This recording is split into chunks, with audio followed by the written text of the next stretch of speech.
Here is your podcast.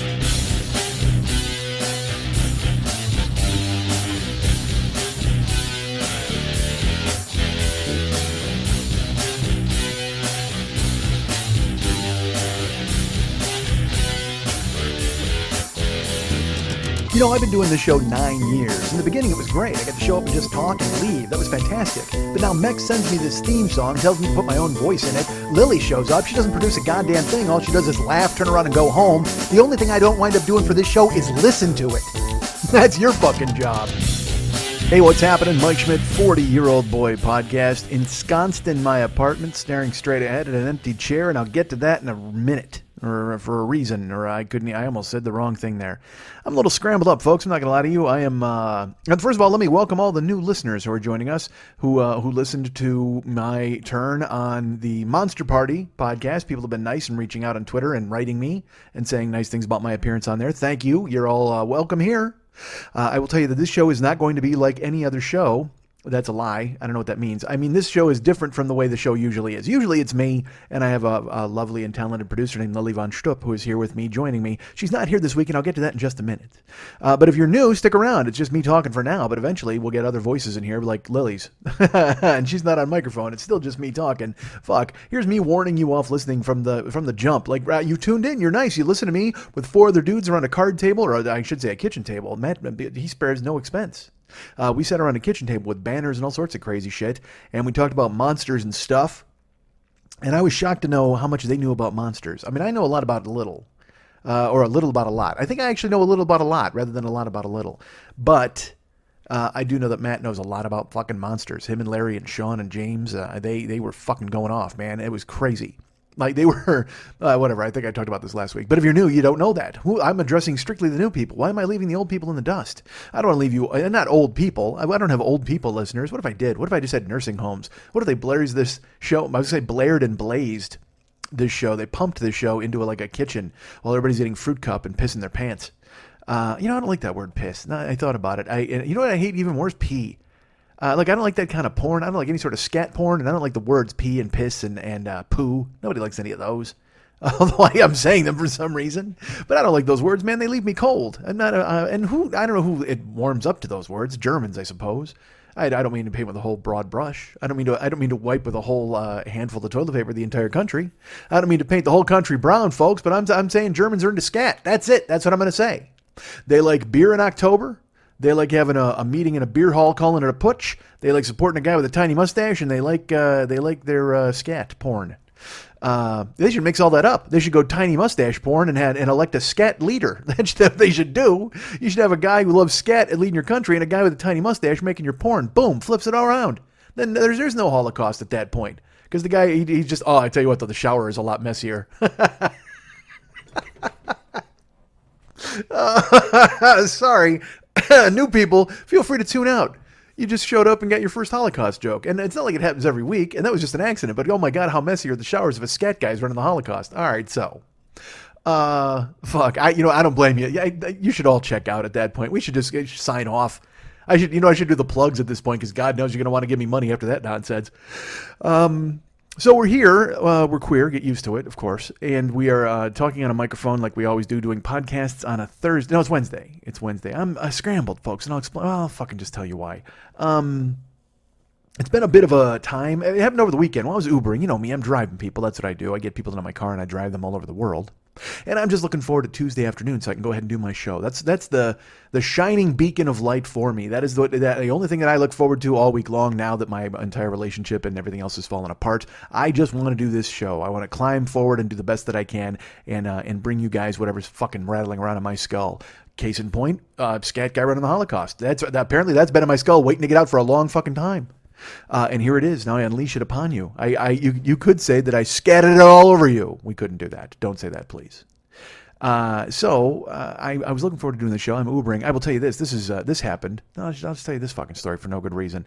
I got pinged to do an Uber I was in Venice, California, and it was a person named Jonathan. And you know what? I didn't say it was a man named Jonathan. Here's why. Because then I pull up and then a woman strides over to the car and leans in and says, "Are you here for Jonathan?" I said, "I am. Are you Jonathan?" "Yes." And climbs in. Now, I will tell you this. This person was named Jonathan, and at one point may have looked like a Jonathan, but no longer looks like a Jonathan. Through the miracle of modern science, and I'm sure a bunch of hormones, they have turned themselves into something more resembling a Joan. But it was a Jonathan, and stuck with it there on the. And the only thing I could think of was that was the name of the driver's license that she had, and she couldn't change it, so she had to stick. By the way, Lily, this is where Lily would stop me from talking because I'm going to say something dumb. New people, this is where Lily, the producer, would come in handy. She would literally wave a Sharpie at me or go, "Dude, don't fucking do that." Now, look, I say plenty of dumb stuff, and she lets me, but I get sometimes around the margins of dumb that you're not supposed to do, and she's there to rein me back in, but she's not here this week, so get ready for something crazy dumb. Not really. But Jonathan/Jones in my back seat. And the first thing I think of is I'm not giving this person any gum. This person is not getting any gum at all from me because there's a track record. I mean, and I will tell you this, I had the transsexual who stole my gum a few months ago. And I brought that story to you fine folks. With the phrase, "a transsexual stole my gum," which I still invoke on occasion.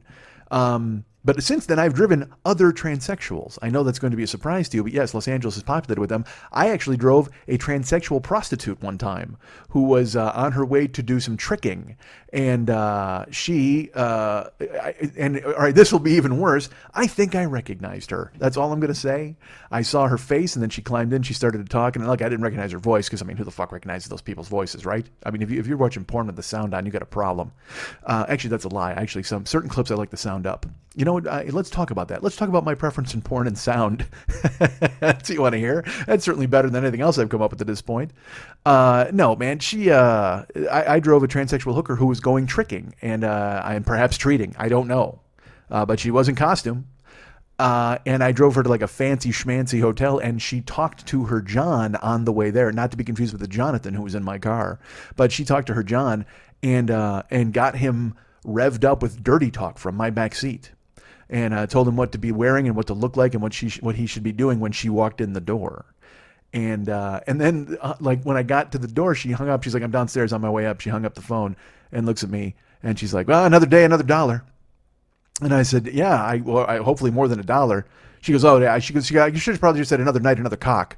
And I went, "Well, I kind of hope it'll be more than one cock for you too, so you can make more than $1." And she laughed thankfully because she could have sued me or caused some sort of harassment fee thing. That story happened a couple of months ago. I can't believe I didn't tell you that. No, yes I can, because there would have been a fucking problem. But now I'm telling you because, hey, it was hilarious. But I said, I'm hoping there's more than one cock involved because you can make more than $1. And she laughed uproariously, and she, on her way out of my car, she said, "Keep it light, kid." Because apparently she was a transsexual hooker who also worked as a newspaper reporter in the 40s. That's the only thing I could think of. Keep it light, kid was the crazy. She was clearly 25 years younger than me. So I don't know why "keep it light, kid" came out of her mouth, but it did. I don't know if that's her trademark. Because now I want to Google, I want to go to YouPorn or fucking XTube or something and look for a "keep it light, kid."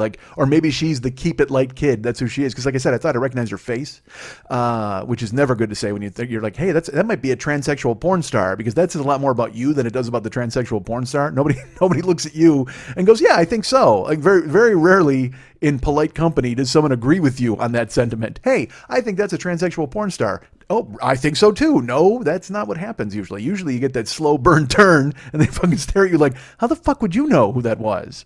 Well, I have the internet. That's how that works. Occasionally they pop up. You don't want them to. Sometimes they're just lurking. Sometimes you're watching something and all of a sudden, it's thrust upon you. I can't tell you how many times I went to ask Jeeves something and I was attacked by transsexual porn. Oh my God. Laverne Cox just came leaping out at me. I don't think she's a porn star, but I think she's a transsexual, correct? I think she's on tomorrow night, or tonight, actually, when you're listening to this. Isn't she in the Rocky Horror thing? I'm going to watch that, man, and I know I'm going to fucking hate watch it, but I'm probably still going to wind up loving it because I love Rocky Horror. But I loved the Grease thing. Like, Jill and I watched the Grease thing, and I was at her house staring at it, and we laughed. We fucking dug it. It was great to watch because it reminded me, the thing I really liked about it was the fact that it had that appointment television feel to it. Not enough stuff has that anymore. There's usually their shows, and if you catch them, that sort of thing. Like, I mean, it happens with Breaking Bad or Game of Thrones and that thing, but I'm talking when there was only like 3 networks and everybody watched one corny fucking thing.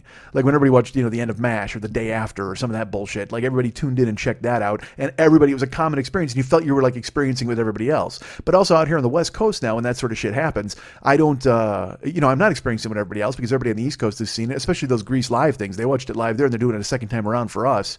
So if they make some fucking mistake on the East Coast, they correct it for us. Bullshit. I want to see it live. I want to see it in charge.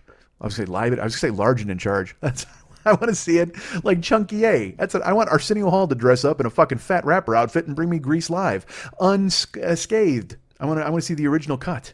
That wasn't even a cut. They did it fucking live. Shut up. So I wind up picking up Jonathan/Joan the other day in Venice Beach, and she gets in the car, and I will tell you this: she's wearing like jeans, like capri jeans that kind of go past her knee, and she's wearing a brown velvet, not velvet, like a fucking terry cloth. I don't know what the fuck. It looked fuzzy, but she had a brown strapless, like it was just a tank. Yeah, I guess not a tank. What a tube? Yeah, it's like a tube top, but a full tube top. Like there's no sleeves and no straps. And the only thing holding it up are her medically purchased breasts. I only say that because I'm guaranteeing that she purchased them somewhere, because they did not come with Jonathan's full set. When Jonathan was given his factory parts, these were not factory issued. Jonathan went and had these. He had these attached. He went and got a blower put on. He went and had a 454 with a glass pack put in, and had it right in the front and covered up with some brown terry cloth and turned himself into a Joan. She's a Joan, but she's Jonathan. So she gets in. It turns out Jonathan's from Mexico. And we had a conversation. And I will tell you this, Jonathan, I could not help but notice this, folks. And it's just because I'm a student of the world. I'm someone who observes things, and I see people, and I see them get in my car. I see them standing on the street. I see them doing whatever. And I go, hey, that person's very excited to be there. Now, that could mean something different if you were a gentleman. If you're a gentleman, you would go, oh, wow, that dude, it looks like, because that, I'll tell you what, if you're a gentleman and you're very excited to be anywhere on the street, that's gross. I mean, then everybody's just like, oh, well, good for this guy with a fucking heart on in the middle of traffic, which is not good. And if you get a heart on in the middle of the traffic, how excited are you by fucking Fumes and Horns? I mean, Jesus Christ. By the way, Fumes and Horns, a terrific band. I'm actually excited by Fumes and Horns. I take that back. Once I saw them open for the Arcade Fire. Fumes and Horns is fantastic. So I'm on board with them. I can't run you down if you've got a hard on thinking about Fumes and Horns. But if you're in a crosswalk and you get a boner, fuck you. Right? Is that a sentiment we can all agree on? If you're in a crosswalk and you get a boner, fuck you. But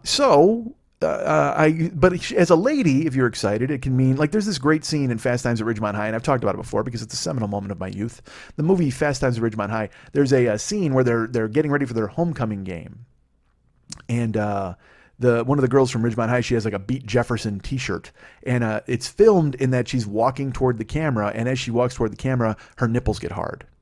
And as a young man, and certainly now as an old man, it's made quite an impression on me. I'm a nipple guy. I like breasts. I like nipples. I can't say anymore because then I'll start talking about people we know, and I shouldn't do that. But some of them are fantastic. Holy fuck. So in that scene, she's walking, and her nipples get hard as she approaches the camera, which is fucking great. Now, I will tell you the absolute flip side of that coin. When I was a young man and I saw that scene on Fast Times at Ridgemont High, I was like ready to go. Like if there had not been people in my row in the movie theater, I may have worked off, running off a batch. I could have done that, and don't think I didn't think about it anyway. Like I was like, I wonder if I can shove my hand in here and take care of business. I mean, because I don't look. I'm a master of the stealth jerk off. In fact, I'm doing it right now. No longer stealth. But no, when you're a kid too, especially, man, you're just banging your cock into walls. You're like, what the fuck, man? You're hoping to trip and fall into a mud puddle just so you get stuck and try to get up and out and up and out and up and out. So then you can finally finish off and get home and take a shower.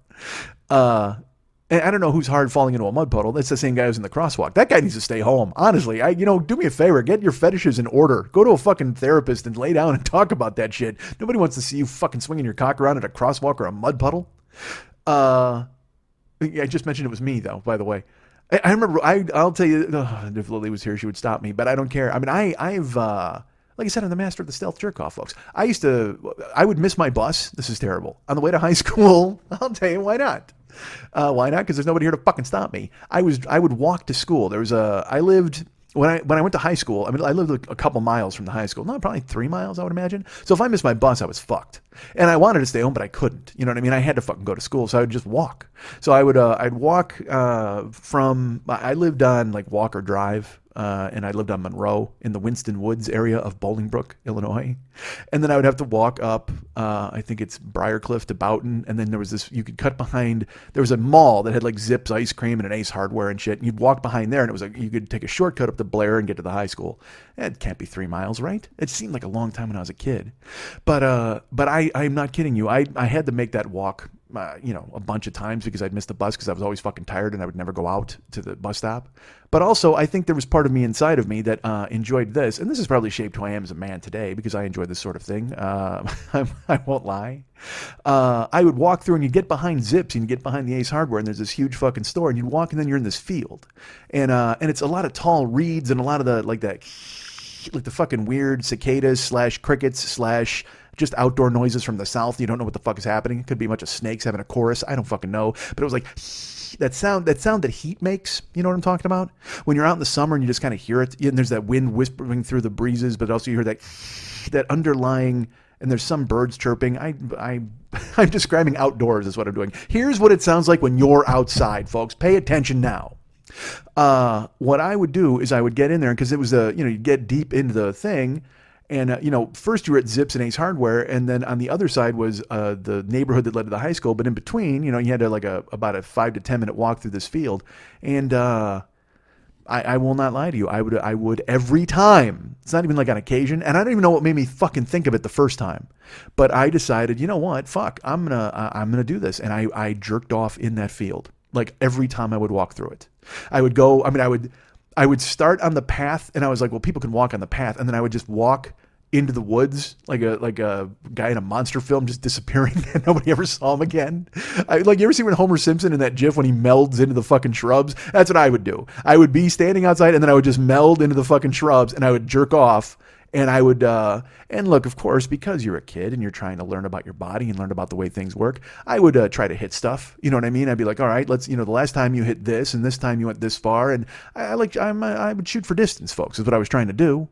And that's because, you first, what the fuck? You don't even want to hear all this, but who cares? It's too late. I'm already halfway through. I'm fucking 3/4 of the way through, but I would jerk off in a field on the way to school. There you go. That's the name of this show. Fuck, why isn't Lily here to stop me? But I would do it. And I would do it. Like I said, I would do it on purpose to try to shoot for distance. And I know that's gross. I'm sure it's not something that appeals to all of you. And you're thinking to yourself, oh my God, dude. But some of you are like, hey, you know what? Maybe that saved the environment. Maybe I was nourishing plant life or something. And right now there's some flowers with my face on them somewhere in a field in Bolingbrook 28 years later. I don't know why they live so long, because they're mutants. That's why, because they were pollinated by a human and then they grew up and they're just like going daddy. Like it's like there's daisies and roses right now, but their petals are mouths and they say daddy and they got little horns on them and they got my face. Perfect. I fucked nature is basically what I'm saying. I fucked Mother Nature, folks. That's right. I fucking railed her. I fucked her every day on the way to school when I missed my bus. And sometimes I miss my bus on purpose just to make the walk. And let me tell you something. That'll tell you how much I love jerking off. If a fat guy like me is willing to go ahead and not get a fucking ride to school, if I'm willing to walk that distance just to do the jerk off, that shows you just how much I want to fucking take myself in my own hands. That's it exactly. I'm not a fucking guy who goes ahead and thinks to himself, Jesus, I can't wait to walk 3 miles today. Although I have to. Jesus Christ, I'm a house and I gotta fucking get it under control. But at the same time, the wanting to jerk off outdoors like that was so powerful. I was like, all right, cool. I don't mind missing a bus because I'll just go ahead and take care of this in the middle. But that's what you did when you were a kid, dude. All you did was jerk off all the fucking time. So yeah, and sometimes you do it like over and over and over just to see how many times you could do it and keep going and see what the fuck would happen and see if anything got debilitated or didn't work anymore. And very rarely did that fucking happen. You were just ready to fucking go because you're 14 and that's all you fucking got is shit built up inside you and you're ready to fucking let it go. This show is taking a turn. So I've got Jonathan / Joan in the backseat, and I get this. We have not talked about this. She did not ask, and I did not bring it up. But the point is, she was excited to be in the car, at least to be outside or to be alive. I think possibly she was just excited to be Joan. I mean, I called her Jonathan because that's the name, but I mean, she was clearly a Joan, and with bangs and long hair and like fucking like super hard nipples. So she's in the backseat, and we're driving, and and it's this weird small talk because she was Mexican, so she had a really heavy accent. And she's like, you like drive Venice? And I'm like, I'm sorry, what is that? Do you like drive Venice? I was like, oh, do I like driving in Venice? Yes, I do. Do you like it here? I came from Mexico. It's very nice. I mean, it's, I just half expected Senior Wences to be controlling her head with his hand. I mean, it was just that fucking bad of an accent. But I'm trying to be nice and have a discussion. But again, still very excited to be there. And as we're getting, I knew we were going because she happened to live right by Barbecue House where I used to work. But I had caught her on the other side of Venice. So we're driving, and I said, okay, so it's going to be up here past Rose, yes, on the left-hand side. And I could see it on my map anyway, but I was trying to be pleasant and say, just get her there. And she's like, yes, hey, I thank you very much for driving me. You're very nice. And I said, oh, thank you. And she said, you're very, very nice. I don't usually Uber drivers they're very mean, or they say mean things. And like I told you guys before, I don't want to be an Uber driver, but I am the best Uber driver who ever lived. I am the champion of Uber drivers. Because again, when I told you, I'm never lucky enough to get a mic. I always get like a Beelzebub or somebody like that. Somebody's got 4 Z's and a fucking ampersand in his name, and that guy doesn't know how to get to the airport or to my mailbox or fucking anywhere. I'm a nice guy. I can speak properly, and everybody seems to enjoy me. That's why my rating is a 4.9. Why am I bragging about that? That's how terrible my life is. So I say, oh, yeah, well, thank you. You're very nice. And she goes, yes, usually Uber, they're very, she goes, I had one, he put his hands on me. And I was like, oh, man, don't talk to me about this. I don't want to fucking know that shit. I mean, it's like, because it's terrible. Like I said, I can't even imagine. I told you, women getting into cars with men, and we talked a little bit about it last week. I won't even make eye contact with women anymore. It's embarrassing. I want to say hello. I want to be a nice person, but you just can't. It's just right now the environment is toxic. It's been made toxic by men who have privilege and do the things that they think they can do and they've always done, and they don't realize that, you know what, fucking women are tired of it. So I was like, oh my God, that's terrible. And she says, yes, he reached back and he grabbed my leg. This was 2 days ago because I got her on Sunday. So this was Friday. She goes, Friday night, 2 days ago, he put his hand on my leg. And I said, oh man, that's awful. I said, I'm really sorry about that. I said, did you write them to report it? She says, no, I did not, because people do that all the time. And it's just, I want to make sure I did not get in trouble with Uber. Because that's another thing, is people think that they've made a mistake. So that she thinks that if she writes them, and also I think that has to do with being from another country. Because like in Mexico, if you go to complain, you're like, hey, this guy grabbed my leg. The next thing you know, your head's on a tortoise, and the tortoise is walking across the desert to fucking Walter White. I mean, honestly, you can't complain about fucking anything down there. Now, by the way, I've never been to Mexico in that capacity. I've only been to Tijuana for like a day. But when I was there, a friend of mine got stabbed with a hot dog fork. So I think I know what I'm talking about, God damn it. Who the fuck knows what happens down there? So, and also, I'm finding out there's this conspiracy of silence that women have kind of foisted upon themselves because, you know what? They can't win. They can't fucking win. Nobody believes them. Every time, I mean, just today, fucking Derek Rose got found not guilty at his civil trial, or not liable, or whatever the fuck. And now literally he just goes, yeah, no, I'm excited to get back to the Knicks. I mean, I've been following that case and I read about it. I mean, and I will be honest with you, you believe women, period. I believe women. But reading about that case, you're just going, oh, fuck. And then she had women who came out and testified against her and said that she had said she was trying to get money, and they shared their text messages because they said that she was railroading Derek Rose and his friends. And I don't, it's got to be so fucking hard to be on a jury there. Because again, I want to instinctually, I believe the woman, period. That's it. Because I don't know why a woman would make up that kind of story. But everybody's like, oh my God, to get money from Derek Rose. I guess. But I find it hard to believe that there are people who would be willing to debase themselves that much just to try to get a paycheck. But then again, reality television exists, and what the fuck do I know? What am I talking about? So I don't know who to fucking believe. I believe the women from the jump until I guess something crazy bad happens. But see, that's the problem. That's why women don't want to come forward, because they're waiting for the crazy bad thing. Derek Rose, they portrayed her as promiscuous from her Instagram photos and stuff like that. And I mean, dude, you're fucking it up for the rest of us. Because I mean, we like kind of sexy Instagram photos. You want to see a woman in a bikini. You want to see a woman owning her beauty and looking fucking phenomenal. And I'm sure that's probably wrong of me to say that I'm ogling women, or I shouldn't do that. But it's like artwork, and I've talked about it before. I mean, fucking Jill was ridiculously hot, and I mean, I would just stare and go, my God, ugh. And she was mine. It was great, and now she's not. I'm gonna shut up. All right, so, but I like beauty. I just do. But I felt bad for Jonathan/Joan because she could not report it because she said that she would get in trouble, and I'm like, I said to her, well, I just don't think you'll get in trouble. You should really say something like that, because in case he does that again. She's like, oh, well, I don't know if he would do it again. But I go, yes, he probably would. You know, now I'm like her savior. All of a sudden now I'm fucking her Roy Cohn. I'm her F. Lee Bailey. And I'm going to be her fucking Hammer. I'm her Dershowitz. I'm her Dream Team. I'm her Jenny Cochran. I'm her fucking the idiot that Travolta played. I'm all those guys. Shapiro, is that his name? Bob Shapiro. There you go. So I just went, no, you should write them because he should not be allowed to do that, and they should know that this happened. Well, maybe I will do it. I still have his name in my phone. I have his, I took a screenshot of it, and I was like, oh, you should have taken a shot of his face. Oh, I did not even think of that. I said, yes, you should, absolutely. So I said, so we go past Rose and we go to turn by her house, and I pull up to what she lived in.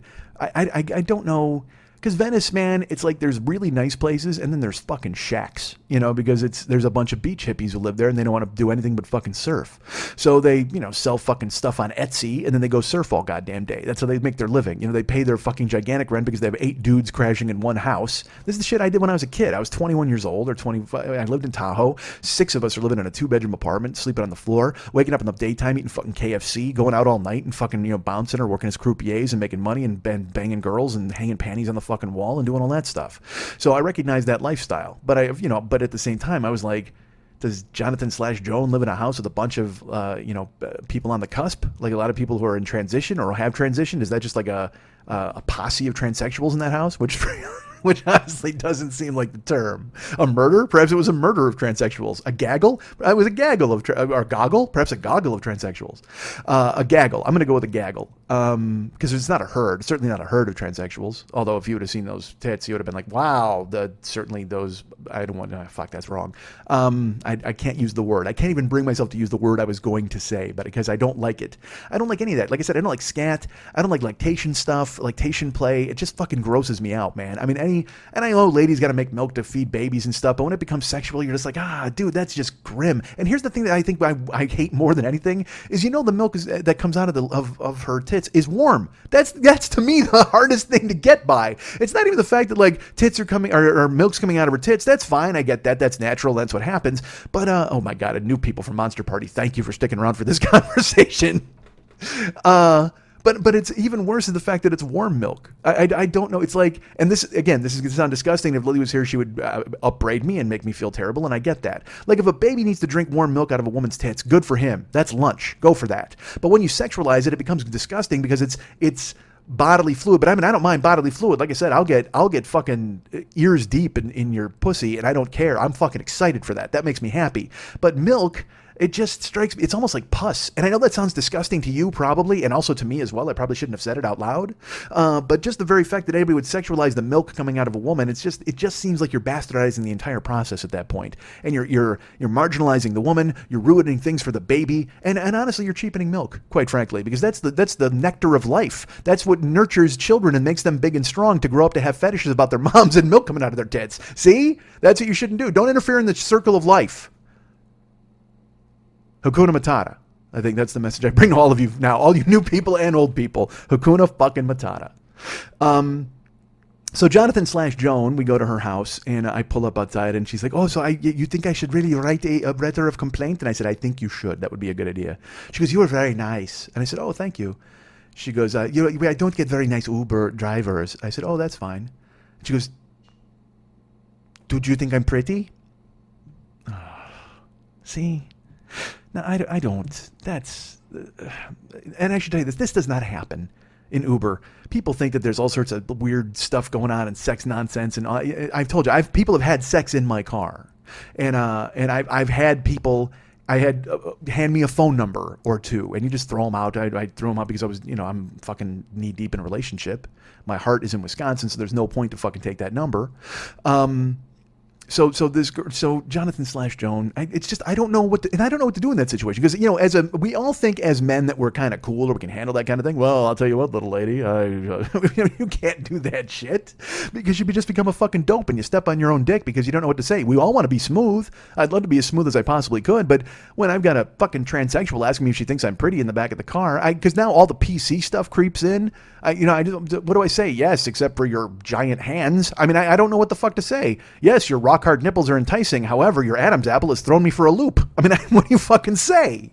So you're trying to be polite, but at the same time, you don't want to betray some weird interest. And also, she's telling me she had a guy fucking molesting her 2 days before. Now you're asking me if I think you're pretty? What the fuck's going on with that?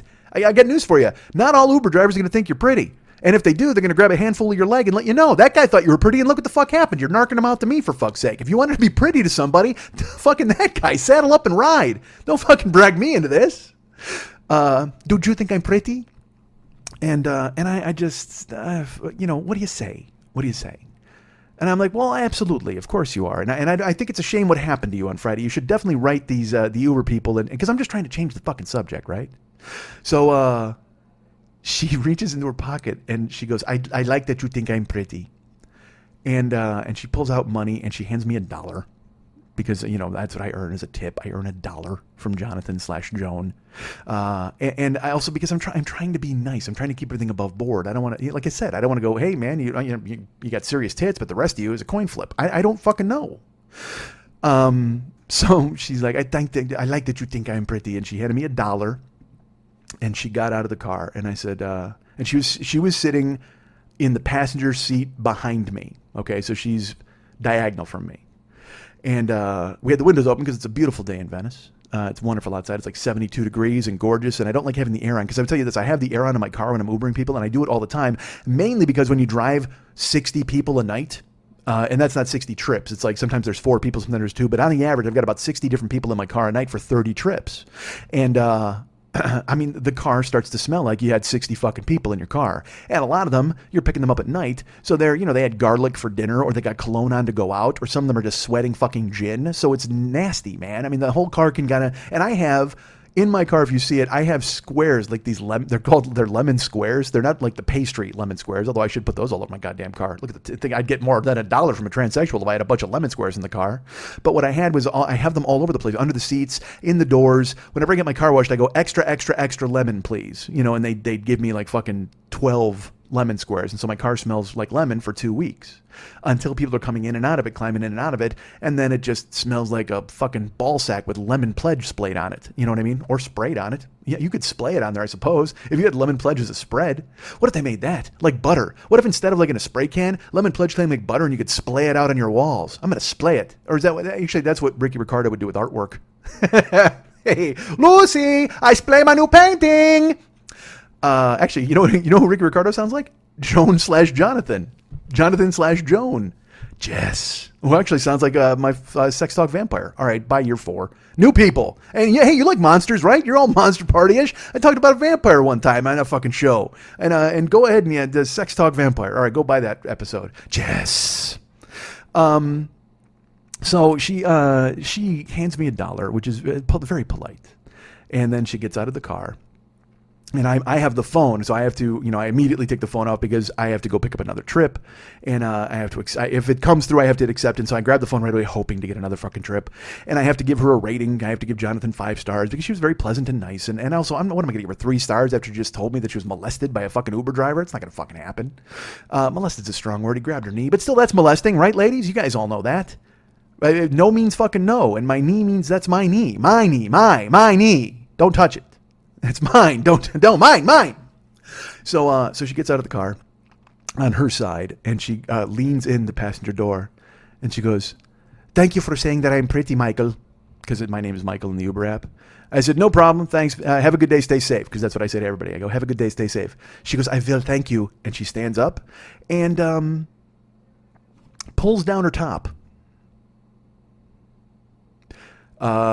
Just flashes me, just sticks her tits in my window, basically, and then pulls her top back up, and she goes, "Thank you," and then skips basically into her shack with her 8 transsexual surfer friends as they plan some sort of gay point break. And I didn't know. I said nothing. I just stared, because she fucking leaned forward and pulled him down. And honestly, they looked exactly like I thought they would. They were big and her nipples were hard. And there was a roadmap of scars all over from where the doctor went ahead and did all of his work. But she was quite proud of them. And that's why she was wearing a fucking handy wipe to begin with. And she just handed me that $1, got out of the car and whipped him out right there in my passenger side window. And then turned around and just put him away. That was my favorite part. You just told me a story where you got molested by a guy who grabbed your leg, and now you're whipping your tits out in my fucking passenger window. Because I don't, again, as a man, like I said, I can't even say hi to a woman, but if you put your tits in my window, what am I supposed to do? Am I supposed to just And also they were big and they looked great, but they were fake, clearly, because she was a Jonathan, not a Joan. And so I didn't know if I was supposed to honk them? Was there a horn in them? Just like, I don't, because she leaned in and showed them, and that was what she wanted to do. She wanted to flash them, and then smile. I don't know if they were new. They might have been new. Maybe that's why she was wearing something so little. But she absolutely. And then there was no weirdness like, hey, take a look, or you want to come in, or any of that. It was just like literally like, all right, here's $1. Thank you very much. I'm glad you thought that was that I and voomp, there you go, and then went back and went into the shack. So that I don't even know why that came up, but there you go. That fucking happened. So that started off my week of weirdness. So I will just share this with you. I wound up, I drove all weekend. I've been driving quite a bit, pounding it, doing as much as I possibly can. And I started to have jaw pain a little bit over the weekend, and I was like, well, what the fuck is this, man? This isn't good. But it was more at the top of my jaw, like at the base, and I knew exactly what it was, because as older listeners to the show, longtime listeners to the show will know, I have delicate ears, I guess is the way you'd put it. My ears are fucking ruined. When I was a kid, I'll tell you new people, I wound up getting I had a perforated eardrum. And it waylaid me for like a fucking month. And then I wound up getting a scab on my eardrum that had to be blown off by me swallowing water and getting compressed air blown in through my nose. It was crazy. But when it came off, I instantly felt better than I had in like 3 months. It was, I wanted to I probably would have blown the doctor. I mean, I was so goddamn happy. So my ears since then, I don't put anything in my ears. I don't want to put anything like Q-tips or anything because I'm afraid, again, the perforated eardrum, dude, I can't even explain to you the pain and the weirdness behind your eyes and the headache and the not being able to move, and you just didn't want to do anything. So since then, I've had a problem with my ears. They'll wind up getting a little waxy or whatever the fuck you want to say, and I'll wind up like as I've said on the show before, someone will wind up pulling a fucking whatchamacallit bar out of my ear. I mean, that's how fucking big and gross it is. It's just this nasty lump of wax. So what I would do is I would pour peroxide into my ears to eat it up. I know there's ear candles and all the fucking medieval bullshit and dragon's tongues or whatever the fuck you want to use, but I would use peroxide, and it's a pain in the ass because, you got to fucking basically have your shirt off because you're going to get peroxide all over you, and you got to lay on the floor because I don't have a bed, and I don't want to ruin the bed anyway by getting fucking peroxide in it. That's right, I don't have a bed, new people. Fucking Casper Mattress won't sponsor me. Why am I mentioning them? I shouldn't fucking mention them, but they're not sponsoring me, god damn it. But I might have a bed in a month. I got a friend who's selling one. I told him, I go, look, if you're moving it, I'm in. And also it's Siegel's bed, so I mean, fuck. I mean, that's going to be great. I mean, just to know that I'm in the same bed that Mike Siegel had been in at one point. Oh my Christ. I won't need a field to jerk off in. I'll just lay in the bed and be like, cheekbones. So what was I talking about?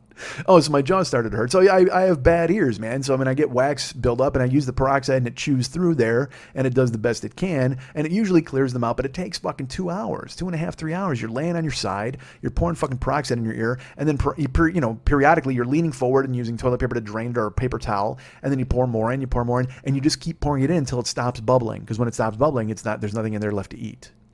But the problem is, as it bubbles, it makes the inside of your fucking ear insanely itchy. So then I will take a Q-tip and I will gently use it to rub the sides of my ear canals just to fucking stop it from itching. But I wind up rubbing it raw, and then the peroxide is eating it away, so it gets super raw inside my ears. So for like a day or two, my ears will be really sore. But at least there'll be no wax in there. But I get lax because I don't like doing it, so I wait a couple months or 2 months. Well, in the past, I've actually had to go to the emergency room to have the wax removed because it became too painful. Which sounds horrifying. I know. Who does that? Everybody's like, well, fuck, dude, just fucking use the peroxide. Well, yes, I try sometimes, and I just don't like doing it. So the pain started to happen, and then I went out on Monday, and I had lunch with a friend, and Monday, I couldn't hear. It was starting to kind of it felt like I was underwater. Like it was that I could hear through my left ear, but it was kind of masked. It was muffled. So after I had lunch with my friend, I came home and I said, fuck it, shirt off, towel down, fucking Q-tips and a bunch of paper towels. And I just started pouring peroxide in my ear. And as I poured the peroxide in my ear, I started to have real pain in my ear canal.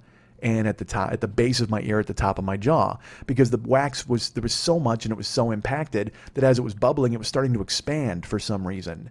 I don't know if I had a shrinky dink in my ear or whatever the fuck happened, but when I poured the peroxide, it started to kind of feel, I had a lot of pressure in my head. And I was like, fuck, but I knew that the the peroxide was doing its job. I kept fucking pouring it in there and trying to get it done. But I was in pain, and I'm laying there, and I didn't even get to my right ear. I'm just doing with the left ear. And it's after 3 hours, I keep pouring the wax in, and now I can't hear at all in my ear. I'm in pain and I can't hear, and it's just this immense pressure. Now I can feel it behind my eye and kind of in my temple. And now I'm worried that I really fucked something up. Because, nobody's supposed to pour fucking corrosive liquid into their head. That's the dumbest thing in the world. Hey, I'm just going to pour some battery acid down my throat. I got a little tickled by my uvula. But instead, I wind up going with the peroxide. I sit up and I'm draining peroxide out, but I'm deaf. I can't hear anything in my left ear. So I call the doctor's office and... Well, actually, I apologize. I did not call on Monday night. Monday night, I slept on it. I did the best that I could, and I poured as much peroxide as I could into my ear and tried to do the best I could to get it gone, and I couldn't hear anything. And then you get you feel like you got the flu because your head's all stuffed up and you can't move. So I crawled under a blanket and went to sleep Monday. I got 9 hours of sleep, which I hadn't been doing because I've been driving a ton. Got up Tuesday, and I said, all right, go back at it. So I dove in with the peroxide, tried to do it, and...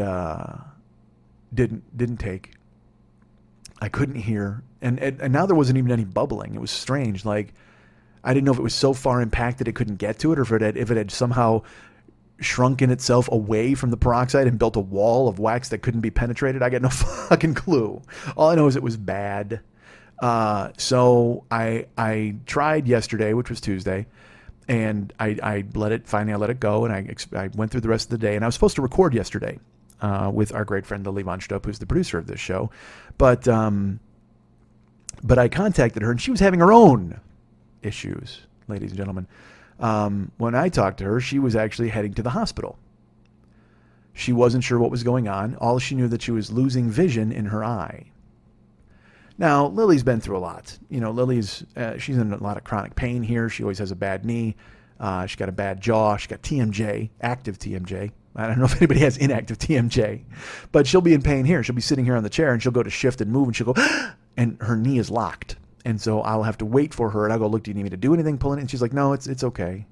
But she was starting to lose the vision in her eye, and she lost all peripheral vision in her eye, but she needed to go find out what the fuck was going on. So she went to the doctor on Tuesday, and I said, well, are you going to be able to come over and record? She had told me Monday she probably couldn't, but she wasn't sure. Then Tuesday for sure. She's like, yeah, no, I'm not going to make it. I said, well, how about Wednesday? She goes, no, Wednesday I got a photo shoot or whatever the fuck I got to deal with the fallout of this. I said, okay, well, keep me posted. If you can make it, that'd be great. But I'm having my own issues today. I can't hear out of my left ear. I said, we're fucking old and falling apart together. So yesterday, Tuesday, I wound up, I actually went and recorded my friend's podcast, another one I'll tell you about. My friend Mike Siegel had me over to his house to record the Travel Tales podcast. That should be released this week. I think it's released today, which is Thursday. Go find me. If you haven't gotten Monster Party, go find me at Monster Party. Go find me at Travel Tales with Mike Siegel talking about my adventures in Kuwait, and then listen to this show. I guess I should have said this up top, giving you the option to go listen to one of those or stay here. But fuck that. You got to stay here, right? You got to hear how the end of the fucking transsexual tit story goes. Why wouldn't you fucking stick around? Jess, I'm glad you think I'm pretty. Jew. All right. So So I had to get my shit taken care of yesterday. And so I went and did his podcast, which was great. And then we went and watched the Cubs get fucking ethered, which was a drag. That was no fucking bueno. The Cubs have to win, dudes. Seriously. I know some of you are Dodger fans or some of you are White Sox fans who hate the Cubs or whatever the fuck. But I mean, I have enough friends. It's fucking time. Okay? I know you think it's funny and there's goats and all this bullshit and a black cat and Ron Santo and fucking everybody's dead and diabetes and whatever the fuck. But dude, it's time for the Cubs to win. They have to fucking do it. Because now if they don't win, like, in 84, this is the thing I try to explain to people. Everybody remembers 2003 in Bartman. Fucking 84 is worse. 84 is worse than 2003. Okay? Here's why. 84, they're up 2-0 in a best of five. A best of five against a weak Padre team. A Padre team that was not as good as them. And then in Game 5, Leon Durham kicks a fucking ground ball and everything goes to hell. They lose. They wind up losing on a Garvey home run in the 9th off Lee Smith. I mean, it's a nightmare. They win Game 1 of the playoffs in 84. They win Game 1 13-0, and their pitcher hits a home run. I mean, just fucking ridiculous. 13-0 whitewash of the Padres. In the next game, I think Steve Trout wins, and then they got to go. All they got to do is win one game in San Diego. Fucking San Diego's terrible. They got to win one game. And they lose 3 in a row. That to me is worse than 2003. 2003 is Bartman, but fuck Bartman. He didn't do anything. I mean, yeah, he fucked up, but not like Alex Gonzalez fucked up dropping a goddamn double play ball that would have ended the fucking 8th or whatever the fuck. Dude, there's enough goats to go around, okay, including the one they wouldn't let into the fucking ballpark. But it's time. This fucking team has to win. Because right now, if they lose this year, this is a really bad choke. Like in 2003, well, 2003 is really bad too, because they're up 3-2 coming back to Chicago with Pryor and Wood on the mound. And then the Bartman thing happens and Gonzalez kicks the ground ball. And then Kerry Wood hits a bomb in game 7. And I'm like, you can't waste magic. And they do. They lose. It's horrifying. So bad. So I guess that's a bad choke. And 84 is really bad. They're all bad. They're all fucking bad. That's my point. My friends who are Cub fans, Mike Toomey, these guys I know, Dennis Bianucci, they've lived through this for so long that they just expect it. You know what I mean? I would love to see them just expect to win or have confidence, but they don't. They wind up losing a game. Like now the Cubs are down 2-1 as I record this, and they're playing tonight. But they're down 2-1, and I see the negativity creeping in on Mike and my other friends on Facebook and Twitter and their Facebook, these Cub fans who are just like, oh yeah, oh my God, no team's ever been shut out twice in a 7-game series and won the series, and I'm just like, oh my fucking dudes, stop. Those teams have nothing to do with this team. This team can hit. It's just right now they've run into a couple of buzzsaw left-handers that throw curveballs. That's the Cubs' weakness. So today, what are the Dodgers throwing? Julio Urias, a 19 or 20-year-old kid who throws fucking curveballs, left-hander. So the Cubs have to stay patient and fucking rock this dude. They'll knock my 8 out. I'm going tomorrow. Today's Wednesday, so I'm going to the game tomorrow night. Game 5 with, I'm sure Kershaw will be on the mound, whether they're going for the clinch or not. But I just, it's time for the fucking Cubs to win. They have to fucking win. So Siegel and I go to the bar last night after the fucking Travel Tales podcast, and I can't hear it on my left ear. But it didn't matter because the Cubs did nothing. They lost 6-0, so it wasn't like there was anything to hear. So I hung out with Mike, and then I came home last night, and I was I Ubered after Mike. I just said, fuck it. Because like I said, I'm going to the game tomorrow night, so it bites into my time. So I tried to steal a couple hours here and there. I did good, but my ear was in such pain, and I couldn't hear passengers, so I had to keep the radio down and ask him to speak up. I felt like, dude, what a grandfather. When your hearing goes, you are the biggest grandfather who ever fucking lived. The only thing that'd be worse is if your sight went, but I'll get to that in a minute. So with my ear all fucked up last night, I Ubered, I came home, and I should tell you this. I called the doctor. I apologize. I called the doctor yesterday on Tuesday to get an appointment, and they said they could get me in Thursday afternoon. And I was like, there's nothing earlier, because literally I know this procedure. I've done it before. I'm just going to go in. She goes, no, I'm sorry. If you want to see the doctor, it's going to be Thursday afternoon. That's the only appointment we have this week, unless somebody cancels and reschedules. Like, well, put me on that list, but I'll take the Thursday gig. So that seemed fine until I came home last night, and I was in a lot of pain. And if my head felt like it was throbbing on my left-hand side, it felt like I got punched. I mean, I've had black eyes and your eyes swell. My cheekbone hurt. That's how fucking weird it was on that side of my head. So I felt like sinuses, but in your ear. You ever had a bad sinus fucking headache? Well, imagine if that was in your ear. And it's pressing on your ear canal and your fucking eardrum and behind your eye. Dude, it was fucking terrible. I just got a fucking Mounds bar in there. I just can't reach it and get it the fuck out. That's what it's in there. Or it could have been an Almond Joy. I got to be honest, because sometimes you do feel like a nut. Sometimes you don't. So I'm not sure how I felt yesterday. But I know there was fucking one thick piece of fucking wax candy, goddamn candle, some sort of fucking Heritage Farms. That's a Pepperidge Farms. I was going to say, who makes the candles? Who fucking cares? Yankee. Them. I got a Yankee candle in my fucking head. Schmidt scented. So I called the doctor. They said Thursday afternoon. I came home last night. I was in such pain. I got up this morning, and I hadn't heard from Lily yet, and I didn't know if she was going to record with me or if I was going to record or what I had to do. And I've got to watch the debate tonight because why not? I'm not in enough pain. So I went to the emergency room this morning. I said, fuck it. I just got to go. I got to get it done. And I went in, and it's a simple procedure. I've done it before. I walk in, I could almost do it if I had the tools at my house. You get this gigantic metal, they peek in your ears and they go, oh man, it's all red and swollen in there. And I'm like, yeah, it's because my fault, because I put peroxide in it for fucking 4 hours, and I dug in there with a Q-tip a couple of times. And then I have to tell them the fucking perforated eardrum story and how scared I am and how worried I am about it fucking hurting or flaring the fuck back up. And then they get the giant syringe, and they have to use warm water, because if you remember in year 2 or whatever there was, I went to the emergency room for the exact same problem at like 2:30 in the morning once, and they used cold water, and I got the fucking spins. because they shot cold water directly into my eardrum, which gave me vertigo, and I fucking spun out, and I had to fucking hold on to the goddamn gurney to make sure I didn't fall onto the fucking floor. So I wind up going there to the emergency room, and I see this guy, and I basically tell him, look, you got to get the big syringe, you got to flush my, and he knows it's called a lavage, I think, an ear lavage. So they wound up, I was in pain until they got in there and they blasted through it, and I was fine. I laid there, recovered a little bit, because you still get, even with the warm water, you still get a little funky in your head, but they flushed it out. Now I will tell you this, while I was there, because I talked about, I described it once. I don't know what it is that happens in my ears, but what comes out, it's almost like, it has like a silvery skin to it sometimes, like almost like a fish skin. I called it a bacon skin waxtopus, because it was like a fucking, it just was gross. I mean, it's just fucking gross, and I don't know what happens inside my skull.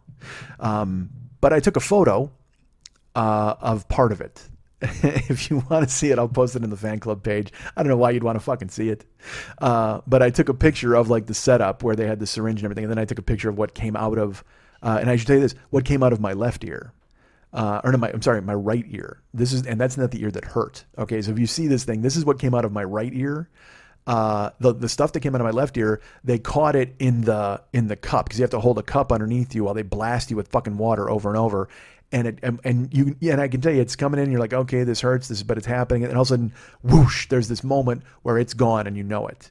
And the woman took the cup. She goes, oh yeah, that's out of there. Oh my gosh. And like, she said, oh my gosh. And I'm still laying there trying to get my bearings, but I knew I wanted to get a photo. So she walks over to the sink and she dumped it down the sink before I could say, hey, no, I want to take a picture of that. And she dumped it. I go, oh my gosh, did you dump that out? She goes, oh yeah, it's gone. And I go, oh, I was going to get a photo. She goes, oh, it was kind of gross. Like, you didn't want to see it. I go, no, I've seen them before, but I was going to take a photo for posterity. And she goes, well, I'll save the one that comes out of your right ear, because I'm disgusting. And she blasted it out of there, and it wound up, it landed in the cup, and then she dumped it out, and I took a photo of it on a paper towel, and it's just nasty. If you want to see it, I'll show it to you. But you'll see it, and you'll see that this is the thing that was in my right ear, but imagine in my left ear. She goes, yeah, it was like 3 times that in your left ear. I don't even know what happened.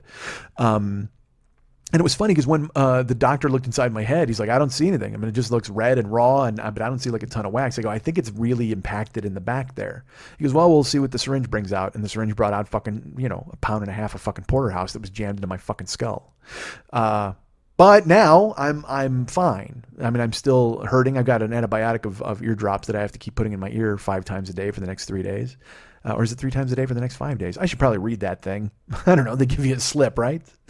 But I'm fine now, and I'm okay. And I was in pain, but I'm better. And I will tell you this: when he put the thing in my ear to look in my ear, I involuntarily went, fuck, dude. And he's like, I'm sorry. And I go, no, I'm sorry. I go, I apologize. It's just, I'm freaky about the inside of my ears, and there's pain, and it's red and it's raw. And he goes, well, yeah, you can see that it's really inflamed. I go, yeah. And then you put that hard plastic thing in there, and anything it touches, it hurts. And then it feels like it's going right into my eardrum. And dude, it's bad. He goes, well, no problem. I apologize for that. But so there was a lot of pain. It's just, luckily it all went away, and it was an easy fix. Now, while this was going on, our friend Lily Von Stupp, the producer of this show and my great friend, she's in the hospital for the last 2 days. Not admitted. She's in the emergency room, and she's getting test after test after test. They did, because first she thought she had a tumor or a brain bleed when she had the vision loss, because at first she didn't know what it was. And then her friend Matt said, well, I think that could be a tumor or a brain bleed. And, Matt is Mr. Hollywood Burlesque, so why wouldn't you listen to his diagnosis of what's going on in your fucking skull? So she's like, oh my God, we got to get to the emergency room. So she went, I think, Monday night. And off and on for the past 24 to 36 hours, she's been in the emergency room. I think she was in there for one 17-hour stretch. They had a diagnosis, and then they didn't. And then they ran a CAT scan, and then it was inconclusive. And so they had to do an MRI, and that was inconclusive. They did all the tests she could possibly do. She's got her head jammed in a chamber. They're looking through what's up. And then they thought they had a diagnosis, and they thought she had a tear in her retina. And then a specialist looked at it. He goes, nope, that's absolutely not what it is. So she was keeping people updated through her Facebook and letting people know what was happening. And she's texting me, and she's scared, man. She doesn't know what the fuck is happening. She's losing vision in her eye, and nobody can figure out what the fuck is going on.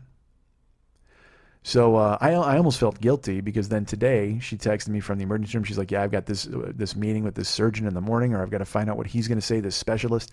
And then I texted her. I go, "Don't worry about it. Just keep me posted." I go, I sent her the photo, not of the disgusting wax, but I sent her the photo of the emergency room. And I go, "I was actually going to post this on Facebook and go, hey, I'm here with you, and say, let's find each other. What room are you in?"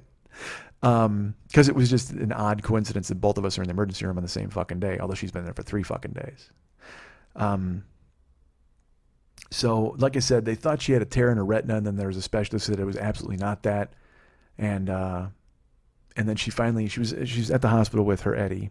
Eddie's a great guy, funnyeddie.com. Eddie is her everything. He's not even a boyfriend or whatever partner. He's her fucking everything. He's the reason she's still with us. Because when I talk to her and she doesn't care about much. I'm grateful that she cares about me and this show enough to participate. But she loves Eddie. Eddie is her touchstone to life and to reality and to being happy. And I'm glad he's there for her and with her. So he was there with her the whole time. She finally sent him home last night. And then he went this morning to go, got some sleep, and then he met her there. And like I said, they had a diagnosis. They thought it was a tear in the retina, but they said, no way, it is absolutely not that. And then she texted me. And she said, this is after I got home from my emergency room jaunt, and I was home this afternoon, and I didn't know what was going on, and I was just about to write her when a text came in. She does not have a tear in her retina. She has 2 tears in her retina, and she needs emergency surgery tomorrow morning. And, I don't know if you know anything about a torn retina. I only know of it because of boxers. When boxers would get this injury, they would wind up having to, their careers were probably over because you can't bump, you can't hit your head, there's nothing you can do. You have to, after the surgery, you have to remain immobilized, virtually immobilized for a week or 2 weeks, depending on the extent of the surgery and which one they do. There's one where I think they actually use lasers. There's one where they freeze it. I did some research on it when she told me about it. And either way, unpleasant. But they've told her that she's going to need 2 weeks of downtime, followed by 2 months of recovery. That means 2 weeks of not even leaving her house. And she has to lay face down. Eye patches, drops. You can't be exposed to light because your eye needs to heal itself from the inside out. And I was devastated. I mean, like I said, I got a dumbass ear injury. Who the fuck cares? And it was blasted cold water or warm water. You throw it in there and you're fine. She is not that. She has to go under. She's not even getting, a local. They have to go inside there and do whatever they can to, sew up her eye and fix it and get her back on the road to recovery. And it's funny, when we started this show in the beginning, I can remember I'd bitch about people at a bus stop, or I'd be mad at people in a grocery store, and I'd beat up a car in an intersection. And we've been doing the show for 9 years now. And, I think Lily would tell you, just like I'm telling you, we're not exactly where we want to be. We tried. We're still trying. That's the thing. We're on the hustle. That's all you can do is try to do the best that you possibly can and make it work. And, I do this show, and unfortunately, I don't do much of anything else. I should. I mean, I make money, certainly Ubering or whatever the fuck, working a security job or bouncing or all the things I've done while I've talked to you guys. But you guys have always been good to me.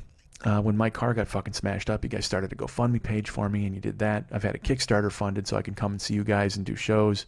And, I'm always plugging things and telling you what's for sale and what we need and and it helps me because honestly, it's part of my income. It's factored into what I make. I pay my bills with the money you send. It's in the beginning, it used to be fun actually. When I was working and actually working, I would get the money from you guys. When I was married, when I had a second income in the house, any money that came from the show went back into the show.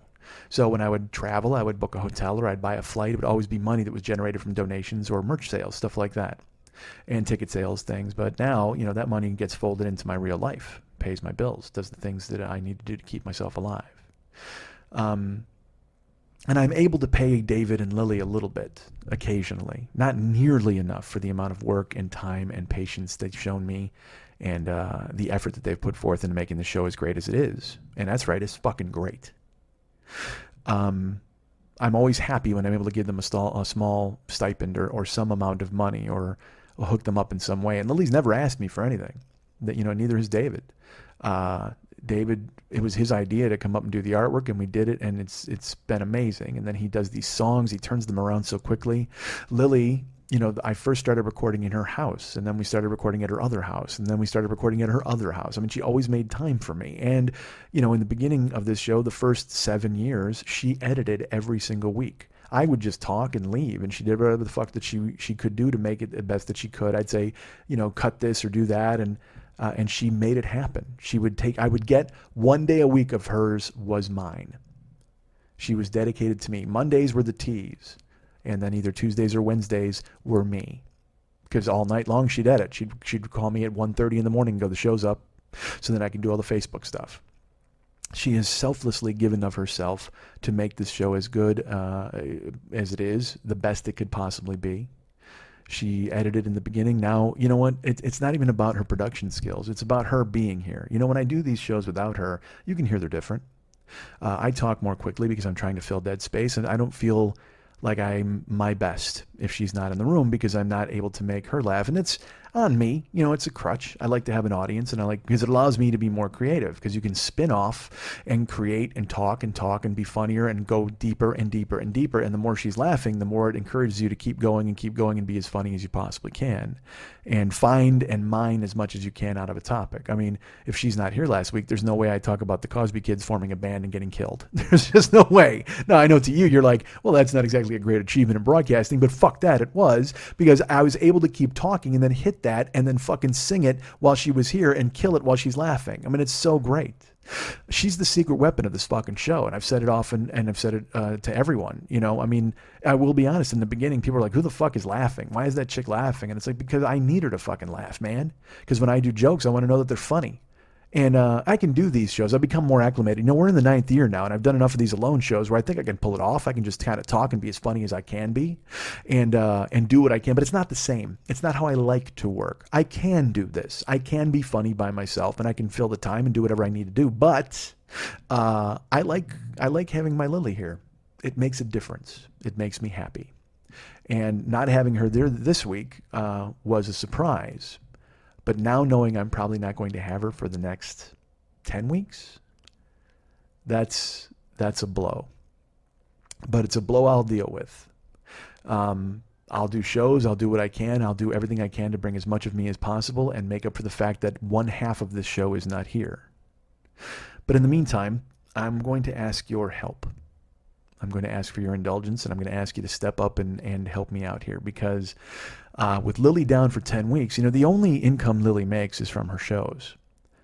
She has her Patreon page, certainly, which you guys have been nice. A few people have stepped up for that. But she does the Monday Night Teas, and she's everything. She is the Monday Night Teas. She flyers. She goes and puts flyers on cars and in shops. She does all the web work. She does all of the booking. She puts the show together. She often shows up in MCs. She pays her cast. When those shows, my shows, comedy shows, it's important for me to give somebody a little bit of money, like a 20, stuff like that. Lily makes sure she pays her cast, and she has to negotiate that. She has a pay level that she has, but some special acts will come in from out of town, and she has to accommodate them, and she has to make more money. So she sells all the tickets. I can't tell you how many times a week she's here with me, and her phone lights up, and believe me, I wish she could put her fucking phone away and sit here and pay attention to me the whole fucking time, because that's who I am. Me. Fucking pay attention to me. This is my day, goddammit. But she can't do that. She can't. She has a business to run. So her telephone number is on the web, like for the Monday Night Teas. Like, if you want to talk about ticket inquiries or anything, you get Lily on her cell phone, and oftentimes every week. Not even oftentimes, every fucking week. She's here with me, and she gets a phone call. Her phone, and it annoys the fuck out of me. I'm not going to lie to you. The little phone will like glow with a light, and she'll have to take a call. And I'll sit here and either I'll talk through it, or sometimes I'll actually stop down, and just because I can't focus with her not fucking paying attention to me, which is stupid and childlike, but that's just kind of the way it is. Because the whole time I'm doing the show, I'm looking her in the eyes. I'm talking right to her. She's you, man. She's you guys, but she's sitting directly across from me at a desk. And now she won't be. She has to be home, face down, recovering. Now, look, she's been home face down plenty of times, and I'm sure it's been okay for her. But this time it was not her choice, man.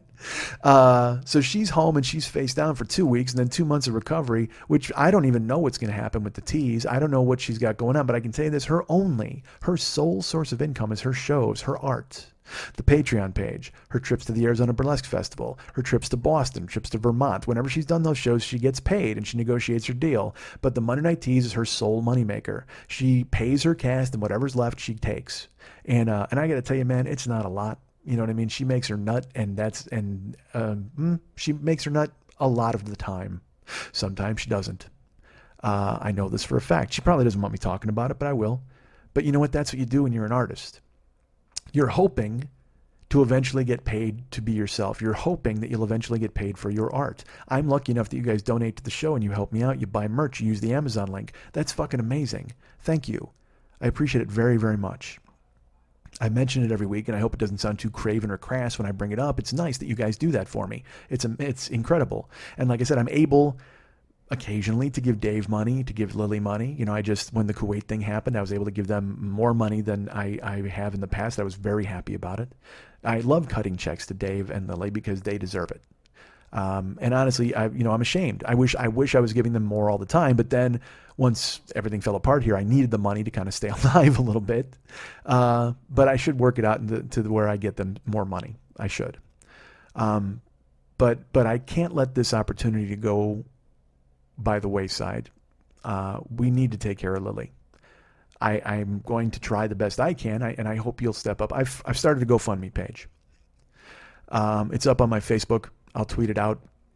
I'm going to copy her on it, and she has no idea, by the way, because you know what? You guys did this for me. Rick Wellbanks stepped up. Jamie Ditterline stepped up, and all the people who donated stepped up. People who've sent me money stepped up. Nicole, thank you. You're a new $25 a month donor. Thank you so much for stepping up.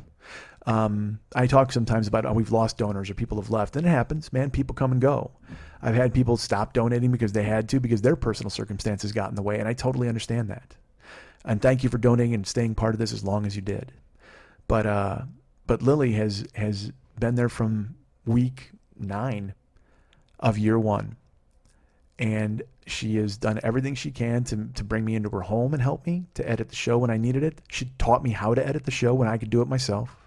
And then when I started traveling, I'd go see Jill or I'd go see Dave. I was sometimes saying her bits on the phone to put together before I knew the editing. That's why she's like, fuck this, I got to teach you. And she did.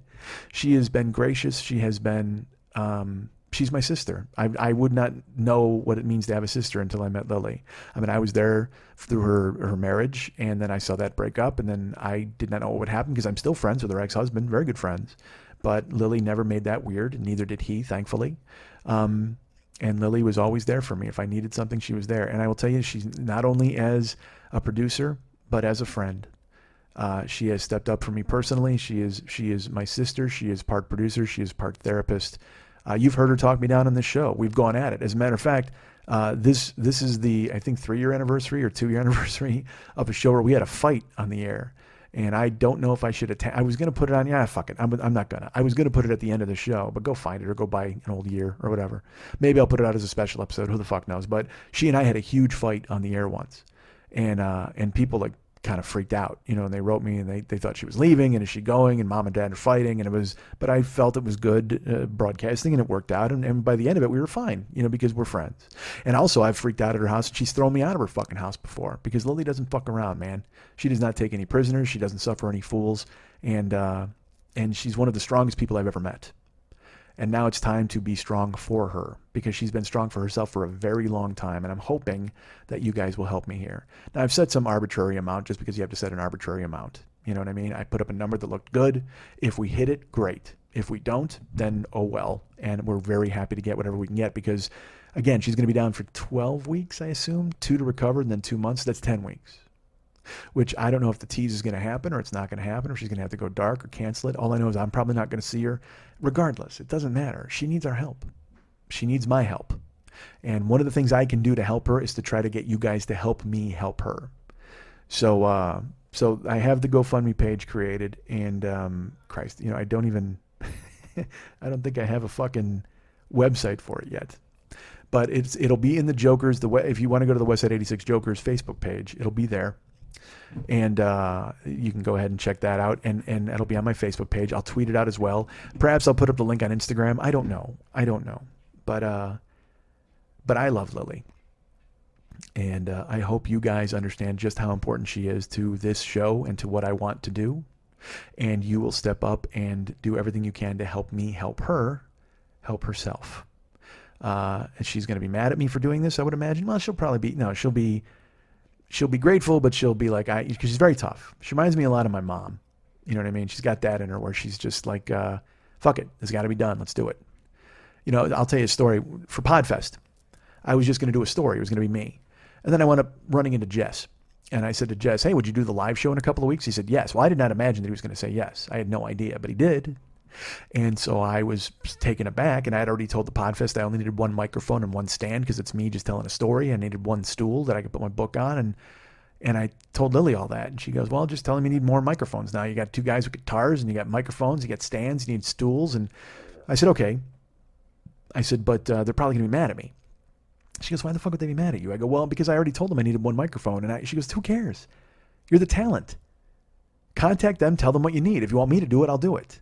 She goes, believe me, as a producer, here's one thing I hate. When anybody writes me a note and they're like, I'm really sorry to bother you, but here's the thing. I think I'm going to need a different light because it's, I know this is putting you out. She goes, fuck that. Just tell me what you need. I'm the producer. I'll get it done. You're the talent. Tell me what you need and I will accommodate you. She said, there's no reason for you to apologize for needing to make your show better. It's their job to make sure that you can do the best you possibly can. And not only was that her philosophy with Podfest, but that's her personal philosophy. There's no reason for me to apologize to her, ever. Not when I'm trying to make the show the best I possibly can, and she's doing everything she can to help me. So now it's time to do everything we can to help her. Because this show is not what it is, what it has been, what it will be without Lily Von Stupp. Her contributions have been immeasurable, and I'm hoping that going forward she will be sitting in the chair across from me as soon as she's ready. And she'll laugh at everything that's funny, and she'll cry when it's appropriate, and she'll bust my balls for saying something like this, where I'm reaching out into your pockets one more time to get help for somebody, and she'll say to me, you know what, man, motherfucker, you did it again. You did it again. And this time I want to do it for her. You guys can get me at MikeandMikeSchmidtComedy.com. You guys can get me at Facebook.com/the40-year-old-boy. You can get me at Twitter.com/the40-year-old-boy. You can follow me at Instagram.com at Mike40YOB, I believe. I still can't fucking remember what that is, but it's Mike40YOB. You can get our friend David Hernandez, who's fucking awesome and amazing. You can get him at Facebook.com/DavidMexHernandez. Be his friend and look at all of his political memes because he's as tired of this bullshit as I am. You can go to artbydmh.com, ARTBYDMH.com, and check out all the cool stuff he has for sale. You can commission original artwork, which I wouldn't blame you. You got the things that you like. Maybe he hasn't painted them yet, but he's got them in him. He's got a magical brush that'll be happy to go ahead and use some strokes and get you whatever the fuck you want painted on a canvas. But he also has Gaikons, he has Valscapes, he has some individual pieces for sale that are, like he's got Muscle Barbarian dudes, he's got some guys from Stephen King novels. He's got amazing work. Go look at his portfolio, look what he has for sale, and then think to yourself, you know what? I'd like him to put me on a canvas. He'll work in any fucking milieu you want. If you say to him, hey man, paint me in mayonnaise, he'll do it. It'll fucking reek. It's going to be nasty when it gets to your house, but he'll do it. Why not? He'll put green food coloring in a jar of mayonnaise and paint the fuck out of your face. It'll be amazing. So go ahead and I want to see that. Commission him. Do that because I want to see him do that. I'm actually excited for that fucking painting now. But he'll work in any medium you want. Paper mache, he'll do it. He'll make a sculpture of your head.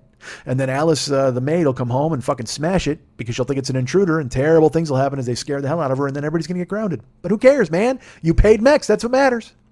Artbydmh.com, ARTBYDMH.com. Our great friend Ryan Dirks is the web guy. I was going to say the Facebook guy. The web guy for this show. You can find him at Facebook.com/Ryan Dirks. Tell him thanks. And tell him to get sick so I can get him some money because he's another one. I throw him a bonus every once in a while when I can, but he's been very gracious and very nice to do the work that he does for the very little pay that he receives. Thank you, Ryan. Hey, you're the best. And of course, like I mentioned, the producer of this show, the lifeblood of this show, the heartbeat of this show is my great friend Lily Von Stupp. She is laid up right now, but you can find her at several different places. You can go to Facebook.com/Lily Von Stupp. And now I got to be honest with you, now that she's all fucking sick and bent over and face down, I got to imagine that her friend list is going to go through the goddamn roof. So if you're not on there, you're never getting on there, but she's going to get an outpouring of love so much that you've never seen. And so get in line, man, but go there and peruse it. Take a look at all the people posting well wishes on her page and you do that too. Why not? Even if you're not her friend, I think you can, but who knows? But she needs us. But go to Facebook.com/Lily Von Stupp and check her out there. go to her Twitter accounts. She's got twitter.com/LilyVonStupp, twitter.com/MNTs, twitter.com/HollywoodBQFest, and twitter.com/BoobDini. She's on Instagram, I think, at Lily Von Stupp as well. But if you'd like to write her a personal note, and I think this is the week for that, if you want to reach out and just say thanks to her for everything that she's done and tell her that you hope she gets well soon and then she can come here. First of all, you're wasting your time because her eyes are all fucked up. But you know what? Good for you. Take a shot at it and see if it's the best thing that you can do. Send her a note. Maybe somebody will fucking read it to her. Some hobo will wander in. Maybe we'll do that with the GoFundMe. We'll pay a hobo to read her emails of love. So if you want to do that, write her a personal note just to tell her how much you love her, how much you miss her, and how much you want her to get well again so she can go ahead and get back to being and doing the hard work of being Lily Von Stupp. You can write her at lily@burlesque411.com. That's Lily, Lili, at burlesque411.com. Hi, this is Brian Noonan. You're listening to the 40-Year-Old Boy on the Mike Schmidt Podcasting Network. Wait a minute. Isn't Lily supposed to laugh right there? Lily, should I even start here for?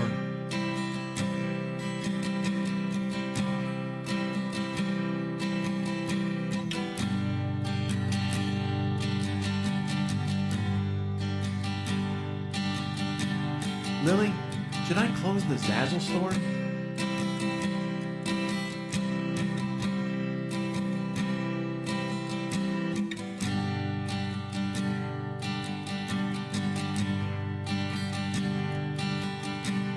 Lily, do you think anyone even buys year 3?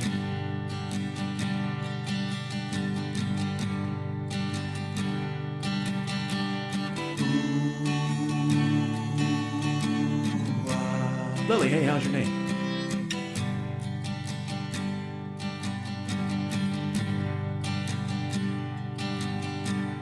Lily, should we try to book some guests?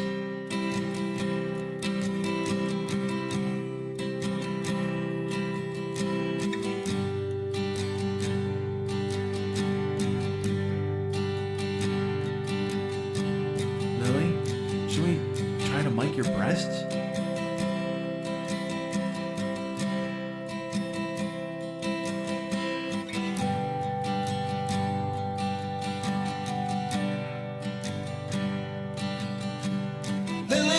Tried to say the blame's all mine.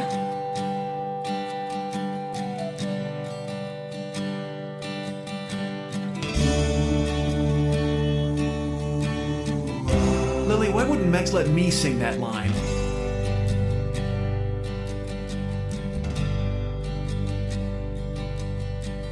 Hush now, Schmitty, Schmitty, don't you cry. Lily's gonna upload your podcast for you. Lily's gonna edit it and title it too.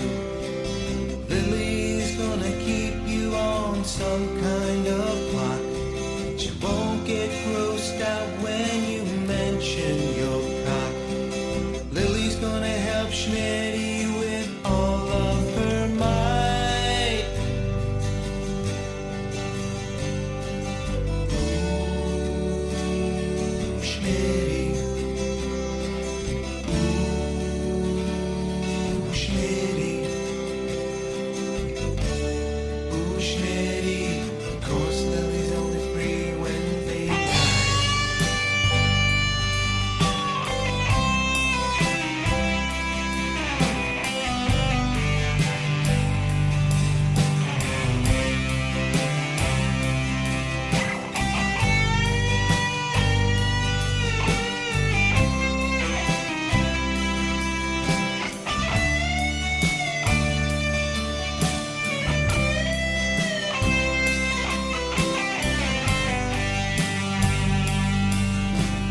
Lily, do you think I'm good enough?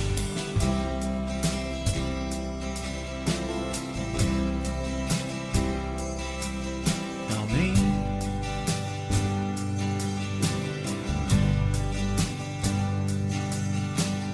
Lily, am I way too self-absorbed?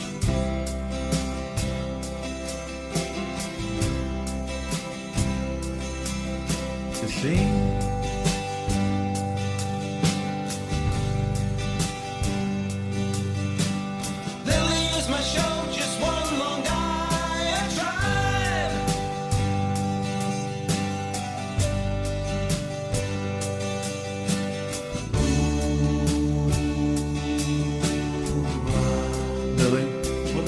subscribe.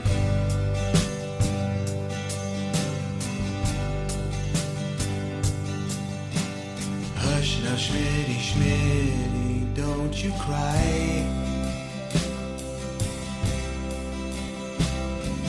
Lily won't let any of the funny escape.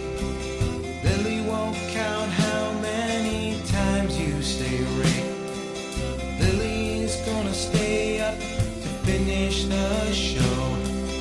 Lily will help you meet Tarantino. Lily's gonna be laughing all episode through. Ooh, Schmitty. Ooh, Schmitty. Ooh, Schmitty. I'll always be laughing at you.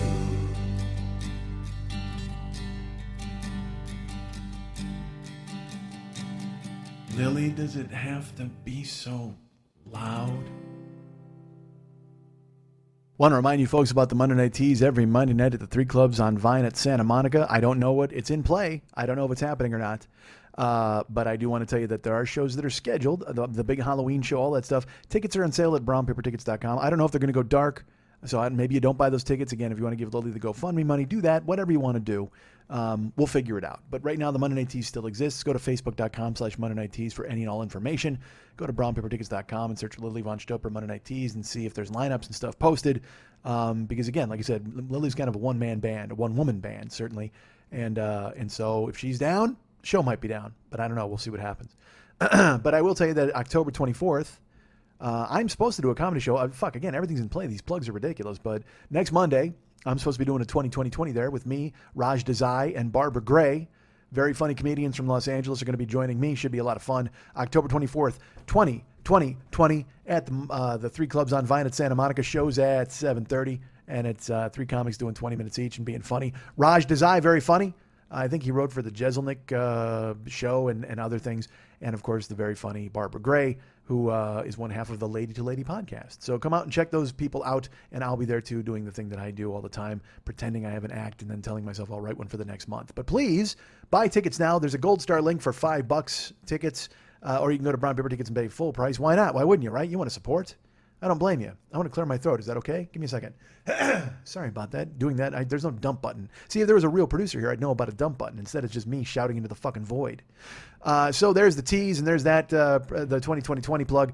Please go to MikeSchmidtComedy.com, and we got all that stuff there, as I've mentioned. Any donations that come in this week, if you want to, again, just don't buy anything from us. Unless you want to use the Amazon link. If you want to use the Amazon link, I'll tell you what, anything...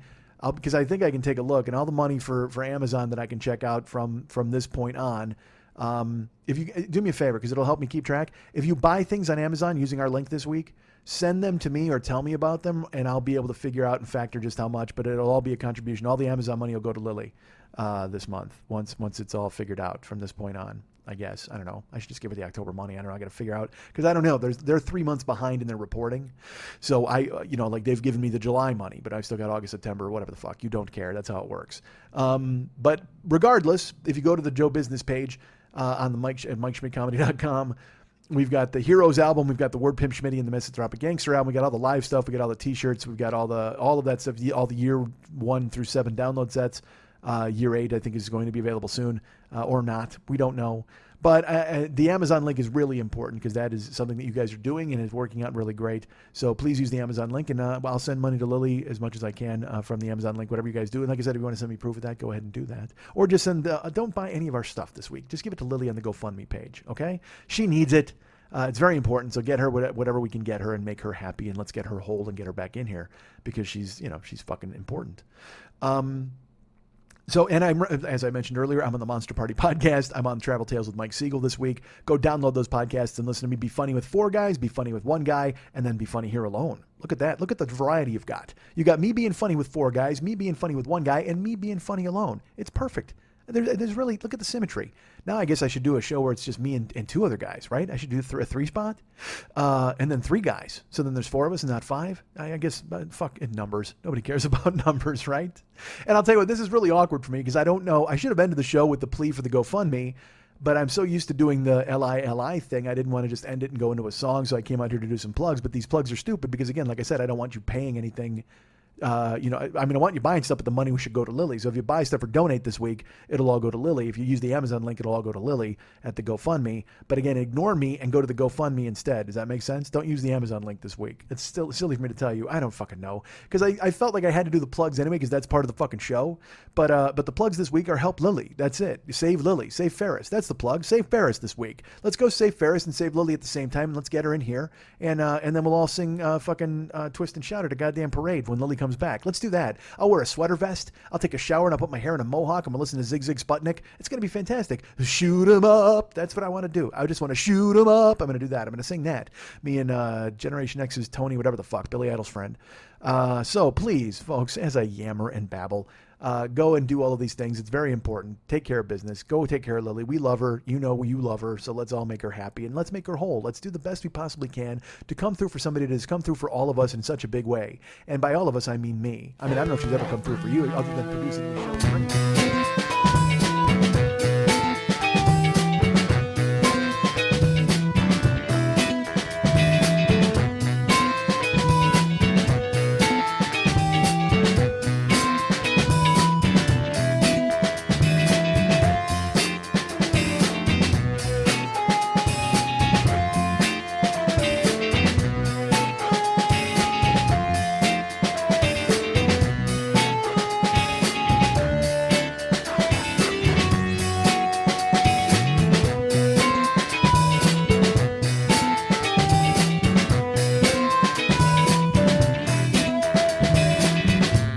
You want to hook people in, get them halfway through a recipe and cut your fucking show in half. That's it. Do an hour about stew and then bail and get on a plane. And then come back and revisit it 2 days later, because that's the most important stew in the universe. Was there noodles or rice involved? Stay tuned!